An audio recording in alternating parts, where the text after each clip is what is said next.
Just before 1 p.m. today, there was an obvious change in the weather conditions in Dangriga, which at this time is where Tropical Storm Lisa is expected to make landfall as a Category 1 hurricane.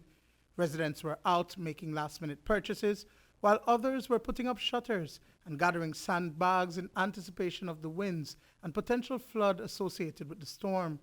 The Dangriga Emergency Operations Center was activated on Monday. We are starting to put things in place, preparing for the hurricane. Well, at this time it's a tropical storm, but we know that when it makes landfall, it will be a hurricane by then. And so we are now accelerated in a proactive mood. And the proactiveness is first to save lives, and second, to see how we can help people for protecting their property. According to the weather forecast, the weather is supposed to start change as early as late this evening. And so if it starts to rain, the rain will continue into Wednesday. And then Wednesday it goes straight into the hurricane. And so people won't have time to come into the shelter. So for us, it's better we start opening the shelters as quick as possible today. And by news time tonight, following a 2 o'clock meeting, shelters across Dangriga and in nearby communities have been opened. Primarily in Dangriga town, we're going to start with Ecumenical High School. If you feel that your home cannot withstand the storm/hurricane, then we want to encourage you to move out early. Please do not wait until the height of the storm to try to evacuate your homes, because then you will be putting the lives of other public officers at risk. Assistance with transportation to shelters is available by the Bengashe Park, the gas station on Main Street, and the Lakeland area of Dangriga.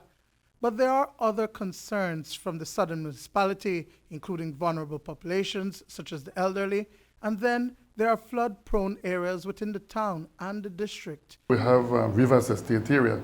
A portion of Rivers Estate area is low-lying area, and that's one of the areas we're watching. We also have a part of New Site and Wagirale area. Those are the three main areas we keep our eyes on. And so what I'm doing as mayor is continue to the collaboration with NEMO and the EOC.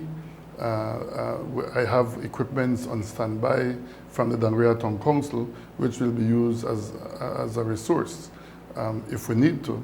We're also looking at boats and so on. We're looking at buses to see how we can relocate people if needs be. No doubt we have many families who are in houses structurally that we're concerned about.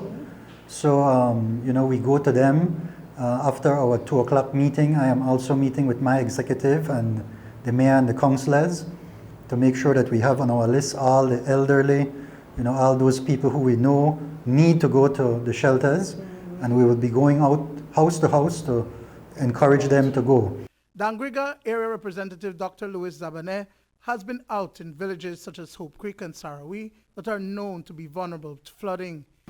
We're doing some works on some of the drains. We know some of these areas where the water clogs up, and so we're trying to at least be a little preemptive and try to mitigate the potential flooding in some of these areas.